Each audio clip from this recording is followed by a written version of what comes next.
Hello, my name is Melanie Dunn. I'm a nurse. I'm also a nursing student at Carlow University, and I'm here with Brad, and I'm going to ask you if I have your permission to do a head-to-toe assessment on you, which involves touching you, listening to your heart and lungs, putting my hands on you. Is that okay? Do you consent? Yes. Okay, thank you. So first, I'm just going to ask you a couple questions. What's your name? Brad Cole, What is today's date? July 6th, 2020, Do you know where we're at? Arwin, Pennsylvania. Do you know who the president is? Donald Trump. Okay, so Brad appears to be alert and oriented. He's a young Caucasian male. I'm also going to ask you 3 words, and I'm going to tell you them, and then we're going to repeat them at the very end, okay? And that's just kind of to test your memory. So that's bat, cat, and rabbit. Can you repeat them? Bat, cat, rabbit. Thank you. So now I'm just gonna look at you. I'm gonna ask you to close your eyes. I'm just looking for symmetry. You can open them. And that just shows cranial nerve number 3, the ocular motor, which is the opening and closing of your eyes. Next, I'm gonna ask you to raise your eyebrows. Okay, you can put them down. Smile with your teeth. Puff out your cheeks and stick out your tongue. So I was assessing cranial nerve 7, which was the eyebrows, the teeth, and the puffing out the cheeks. The sticking out the tongue is cranial nerve 12, the hypoglossal motor nerve, which is your tongue, and your tongue was midline, pink, and moist, which it's supposed to be.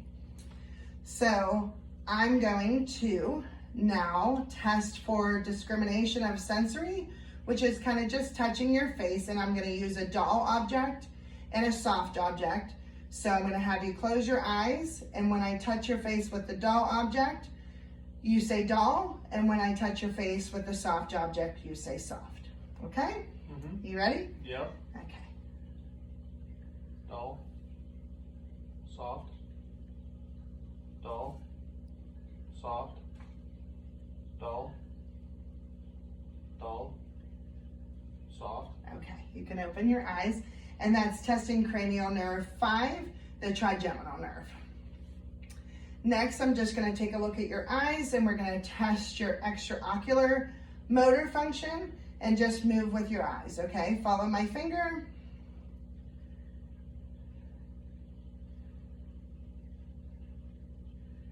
Okay, you did great. There's no nystagmus, which means like your eyes bouncing back and forth. Okay. So that's great. And that was testing cranial nerves number 3, 4, and 6, which is your ocular motor nerve, your trochlear nerve, and your abductus nerve. Okay? Next, I'm going to put a pair of gloves on, and I'm going to take a look inside your eyes. And I'm just looking at the whites of your eyes and the pinks of your eyes. Okay, just going to pull your eyelid down. Conjunctiva is nice and white. There's no extra tearing, and your eyes are clear. Thank you. Next, I'm going to use a pen light, and I'm going to check your pupillary responses. So for this one, I'm just going to have you look straight ahead at me, and I'm going to shine the light directly into your eye and check your pupil response in both eyes. Okay? Mm-hmm.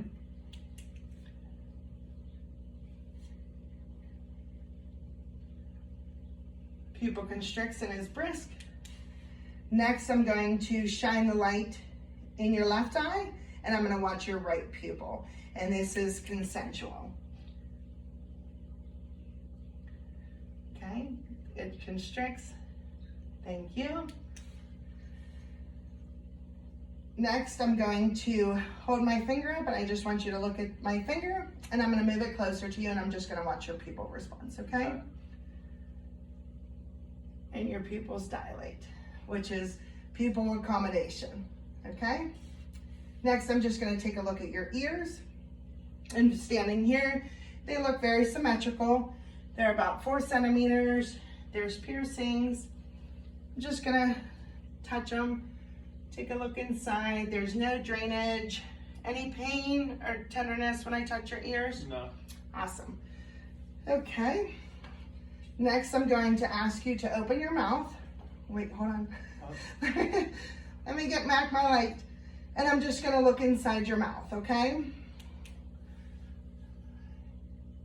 And it's pink. Can you stick your tongue out more? The uvula is midline. The tonsils are there. I don't see any lesions. The soft palate. Can you say ah? Ah. Awesome. The uvula rises, and that's cranial nerve number 10, your vagus nerve.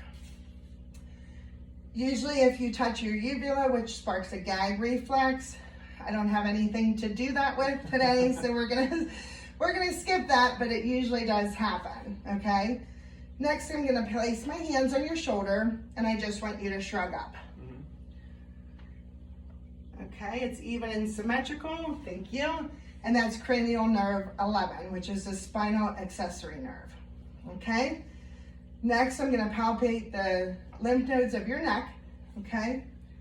Get a little closer, and I'm gonna start with the ones in front of your ears, which is your preocular, then the ones along your jaw, which is your submandibular, then the one under your chin, which is your submental,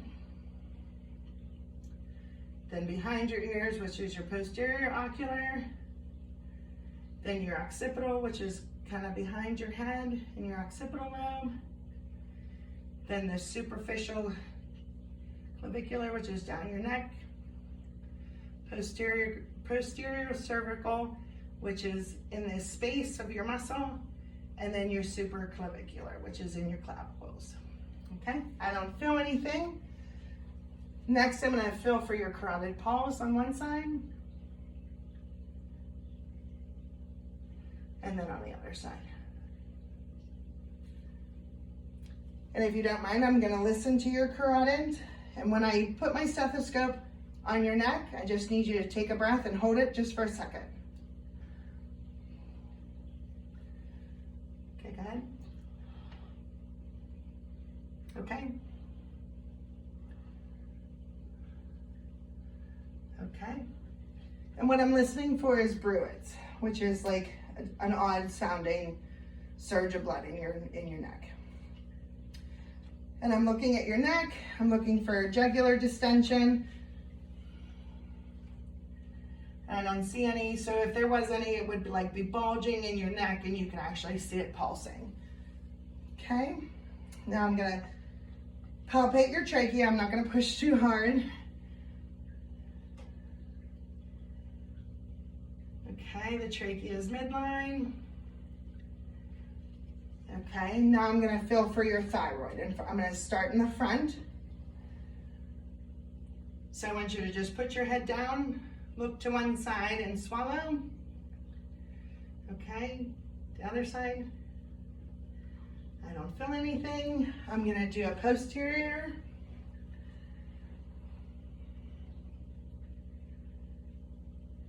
And just put your head down a little bit and swallow.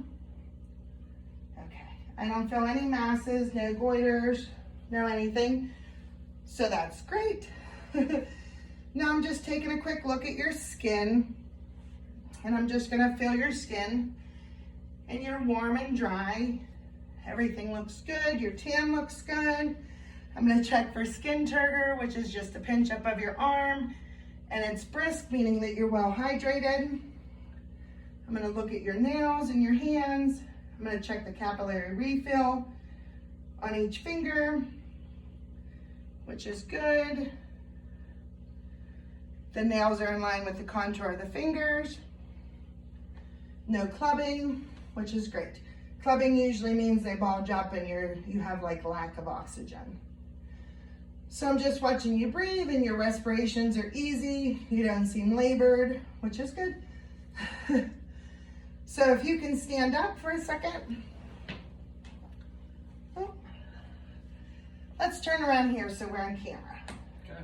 I'm just gonna put my hands on your chest, and I'm just gonna have you breathe normally. And all I'm doing is checking your chest expansion. Go ahead. Okay, and then I'm going to look at your AV diameter, which is the side of your chest to the front of your chest, and the ratio should be 2 to 1, which it is. So now I'm going to have you turn around, and and I'm gonna put my hands on your back, and I'm gonna start at the top and work my way to the bottom. And when I put my hands on your back, if you could just say 99, and I'm just feeling for tactile firmness, which is the normal vibration when you speak in your back, okay? 99, 99, 99, 99, 99, 99. All right, thank you. Now I'm going to listen to your breath sounds. Do you want to sit or do you want to stand? We can stand. Okay. So I'm going to listen to the bronchial breath sounds, which is pretty high up.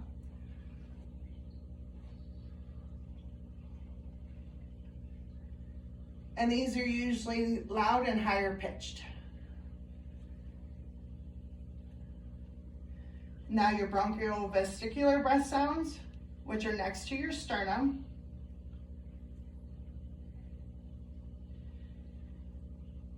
And these are of moderate pitch and amplitude. I'm also going to listen on the back.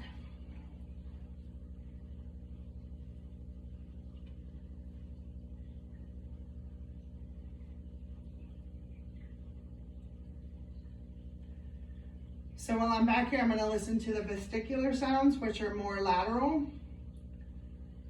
And these are lower pitched and softer amplitude.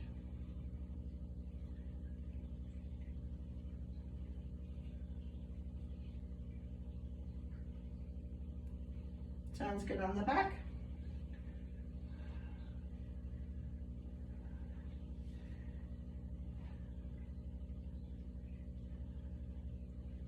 Great.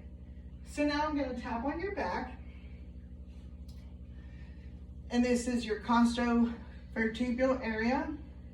So I'm just going to lightly tap with the palm of my hand, and you let me know if there's any pain or tenderness, okay? Anything? Nope. Awesome. Okay, so now I'm going to have you sit down because I'm going to look at your chest. Oh, lay down. And all I'm looking for is just to make sure there's no pulsations because you have a lot of veins and stuff going through. Everything looks good. So no thrill, no heaves, no pulsations. I'm going to palpate your PMI. It's where your apical pulse. Now I'm going to listen to your heart sounds. And I'm going to listen for the first one I'm going to listen to is the aortic region, which is the right side, second intercostal space.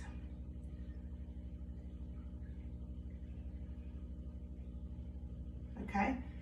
Then I'm going to listen to the pulmonic valve area, which is the left side, second intercostal space. Okay. Then I'm going to listen to the tricuspid area, which is the fourth intercostal space on the left side,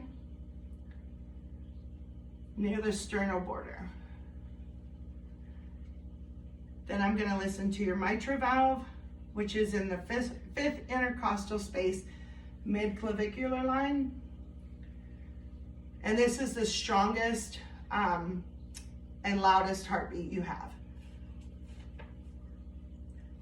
It's also at the apex of the heart, where the heart comes down to a point.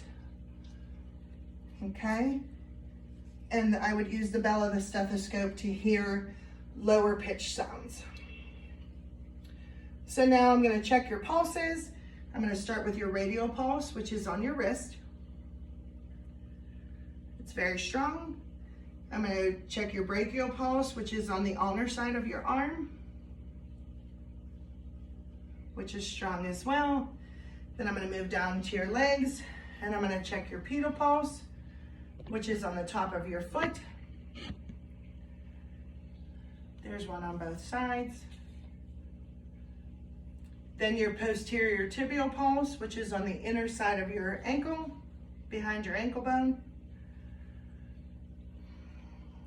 And you also have one of those on both sides.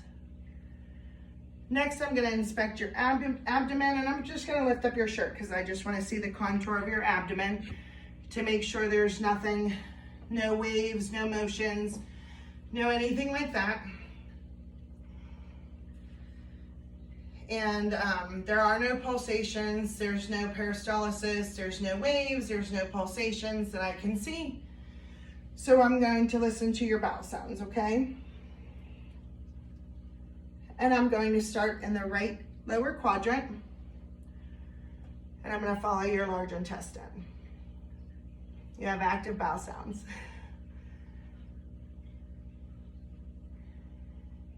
If I didn't hear any bowel sounds in the beginning, I would have to listen to each quadrant for 2 full minutes to say that there were no bowel sounds. Okay? Oh. I'm gonna listen to your aorta, your abdominal aorta, to make sure I don't hear any bruits, and it's right below your sternum. Next, I'm gonna listen to your renal arteries. That was a big belly sound.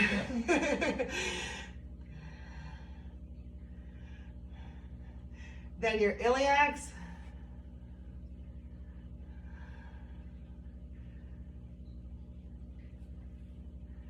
And then your femorals.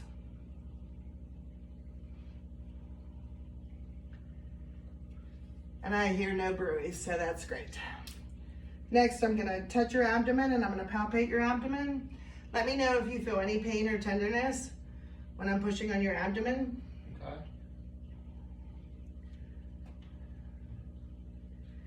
Your liver's right here underneath your ribs.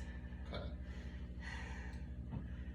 You use it enough. Might as well figure out where it is.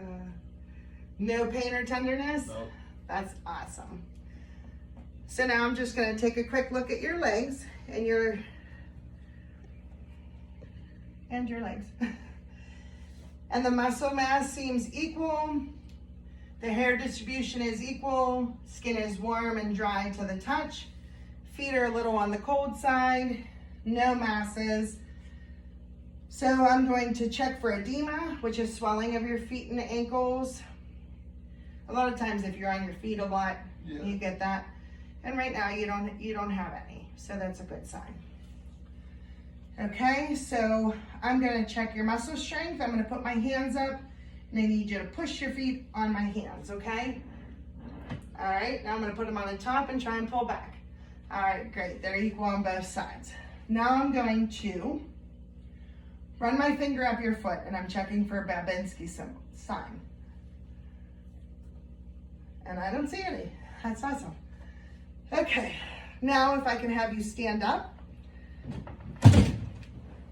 I'm just gonna check your spine and looking for the convex and concave of your spinal column. And no pain or tenderness when I palpate, correct? Nope. And I don't see any kyphosis, no scoliosis, no deviation. So now I'm gonna have you, if you could, turn and take a couple steps that way, but when you walk back, if you can walk heel toe, I'm just gonna check your balance. Okay.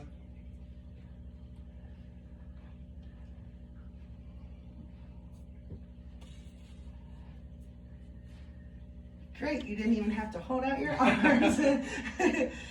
Okay, now I'm gonna do the Romberg's test, which is if you hold your arms out straight and close your eyes. I'm just looking for deviation or any kind of sway, and you're good. You can put your arms down. Now I'm gonna assess your coordination. So I need you to move each fingertip and touch your thumb. All right, great. Next, I need you to close your eyes, and I'm going to have you stick your arms out straight, point your fingers out, and I'm gonna have you touch your nose, alternating hands. Faster. All right, good. You can stop. That's awesome. Now I need you to, while you're standing there, if you need some support, you can hold on to me or the chair. I need you to put your ankle or your heel and then run it straight down your leg. All right, good. Next, we're gonna test your range of motion. Okay. So if you can lift your arms, testing your range of motion of your elbows and arms up, back, out. Good. Now we're gonna do your legs. So out to the side, out front, as far back as you can go. Okay, now swing it across your body to test your hip. Okay, now the next one. All right, looks like you have full range of motion. That's great. Now I'm gonna have you sit down. I'm gonna check your patellar reflex. Usually we do this with the feet dangling, so I'm gonna try it with your legs crossed because you're a pretty tall guy. I just need you to kind of relax, foot relaxed, and I'm gonna strike your knee right underneath your patella and see if I can elicit a response, okay? I'm gonna do it with my hand because I don't have a hammer. Okay. Not a metal hammer, but, oh, your foot jumped a little bit. So I would say that's brisk, but usually, you know, it elicits more of a response. So that's good. Okay, you can uncross your leg. Okay, do you remember the 3 words that I told you? Bat, cat, rabbit. Awesome, so your memory's intact, you remembered all those words. And that concludes my head to toe assessment with Brad Cole, and thank you so very much for participating and allowing me to do this. Thank you.